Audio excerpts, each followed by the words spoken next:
gun? Nope. I don't know, man. I don't know. Bye. See you later.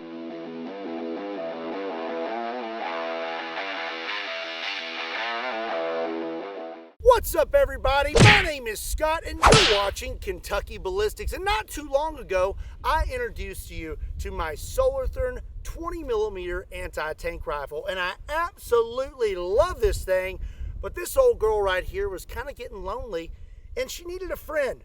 So let me introduce you to her new BFF, Miss LAHTI. So I've been scratching my head for quite a while trying to figure out how I celebrate hitting 5 million subscribers, which is absolutely insane, and I appreciate every single one of you. And to show my appreciation to you, I thought I would buy another 20mm. So now let me tell you a little bit about my newest financial blunder. This is the LAHTI, and she is very similar to the Solarthern, but also has some differences. So this gun is 7 foot long, so we're gonna start at the business end and then work our way back. So the first thing you may notice about this, it has a massive muzzle brake, just like the Solarthern, but this one comes with a nifty muzzle brake cover. Then moving on, we have a wooden handguard that I guess doubles as a heat shield.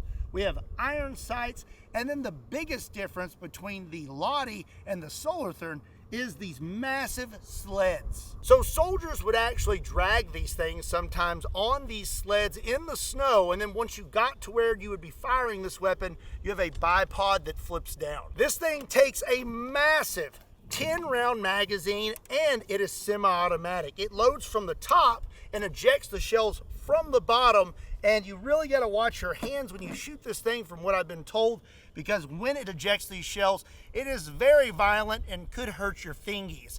There's also a little rubber piece down here that is supposed to help deflect those shells. So like the Solarthern, the LAHTI has a very stiff recoil system, and you can't just pull the bolt back. You literally have to crank it back. The Solarthern utilizes a chain, but the LAHTI has a gear system. You just push this in and then crank it about 2 times, and then you send it home and you're ready to go. You have iron sights. This one does not have a scope like the Solarthern. They did not utilize a scope, but from what I understand, the fins were pretty good with iron sights. The Solarthern and the LAHTI have the same taste in ammo, and that is 20 by 138B. Once you get your 10-round mag loaded and inserted, all you have to do is hit this grip safety down here, and it will send your bolt home.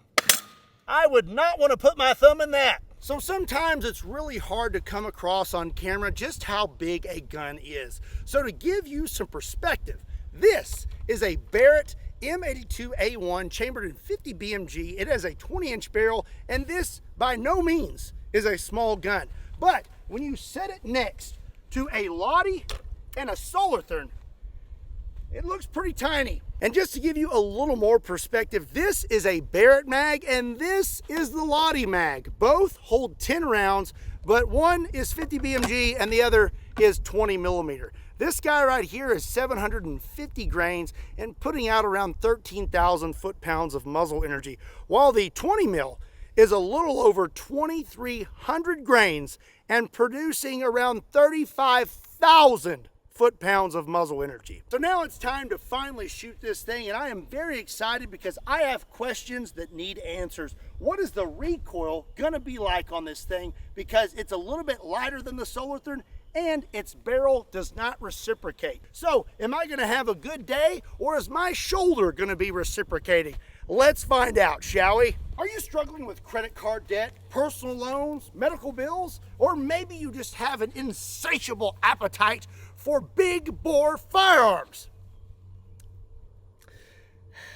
But it doesn't have to be that way with today's sponsor, PDS Debt. If you're making your monthly payments on your debt every month and your balances aren't going down, well, PDS Debt has a solution for you. Everyone with $10,000 or more in eligible debt qualifies. No minimum credit score is required, and bad and fair credit are accepted.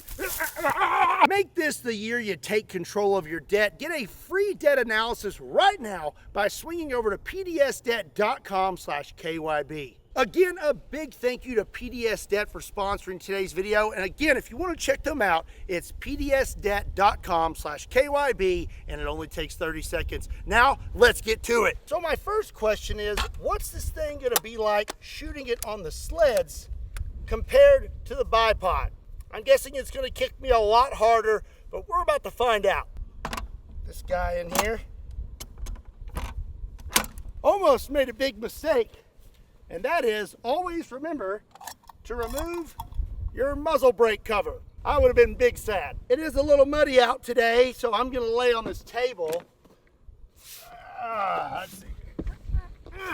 Okay, let's go ahead and send our bolt home. So we do have one in the chamber.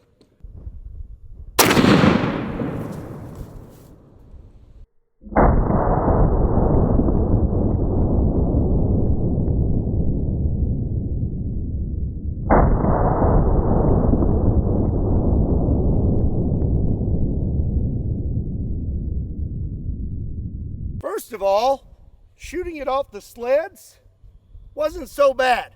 Second of all, if you notice right there, there is quite the crater in the ground, and my brass is full of dirt. And that is why you don't put your hand there when shooting the LAHTI. And it looks like I removed quite a bit of dirt from my berm. So now that I know that this thing is fairly safe to shoot, I'm gonna lose the Premier Body Armor helmet and just switch back to my hat. And now we're gonna let down this bipod and see how bad the recoil is with that. Now the sleds weren't that bad, so I bet this will make it even better. So this is a two-step process. Pull this and lets it down. And then I should be able to pull this and rock this whole thing. Uh-oh. This may be a two-man job. Let me see here. Like that. And now pull this one. Oh, wait. There we go. Oh, it's setting much higher now. So one difference that I forgot to mention between the LAHTI and the Solarthern is the Solarthern has an auto-loading feature. So when I put the mag in the LAHTI, I have to manually send my bolt home, but with the Solarthern, it automatically sends the bolt forward. And when you're out of rounds with the Solarthern, it automatically ejects the mag, while the LAHTI holds it in there. Okie dokie, I'm gonna kill two birds with one stone. We're gonna see what this recoil is like, and I'm gonna take a shot at that steel chair downrange and see where I'm hitting. All right, let's send our bolt home. And I'm gonna aim dead center on that chair.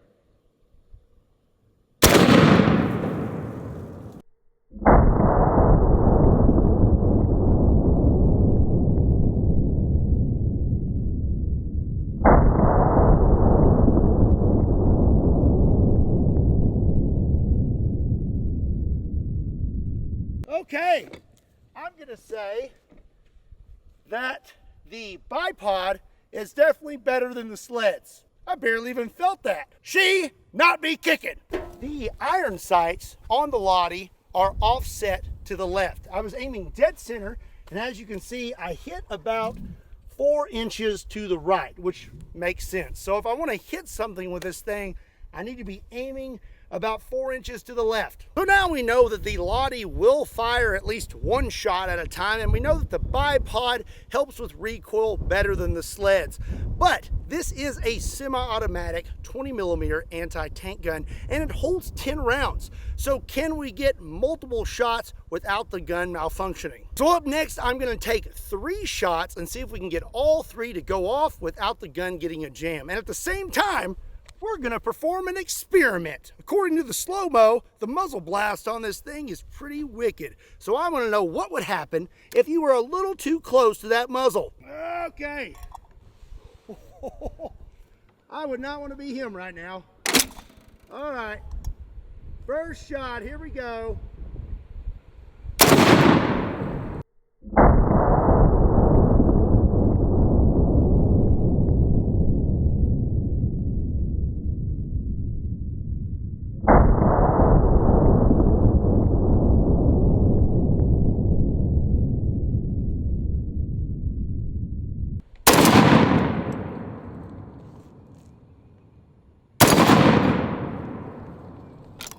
Okay. Looks like this thing is functioning properly. We were able to run through 3 rounds and no jams. So I learned 2 things. 1, my LAHTI is functioning properly. And 2, you don't want to be too close to a muzzle brake of a 20mm. This dude is messed up. I mean, he looks like Predator now. I'm gonna say that LAHTI right there is nothing to shake a stick at. So now we're gonna blast what's left of our zombie bust with our LAHTI 20mm, and at the same time, I'm gonna give you an opportunity to see what it's like to shoot a LAHTI. And I'm gonna achieve this by duct taping a GoPro to my face. LAHTI 20mm anti-tank gun. Let's get this thing loaded. So, first, we crank this thing.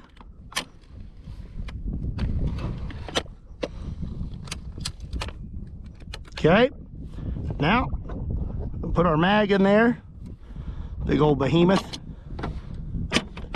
All right, we're all set. All right, let's send this bolt home. Okay. Now, let's see if I can hit this thing.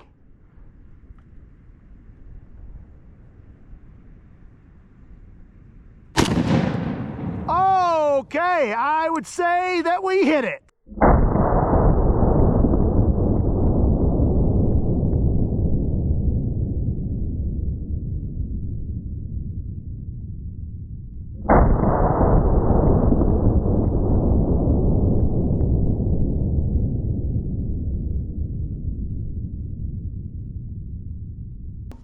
Oh, ow, that brass is hot. Well, you may not believe this, but trying to hit a zombie bust at only 50 yards away with an anti-tank rifle with iron sights when your sights are offset to the left is actually a little more difficult than you would think. So I'm surprised that I even hit this thing.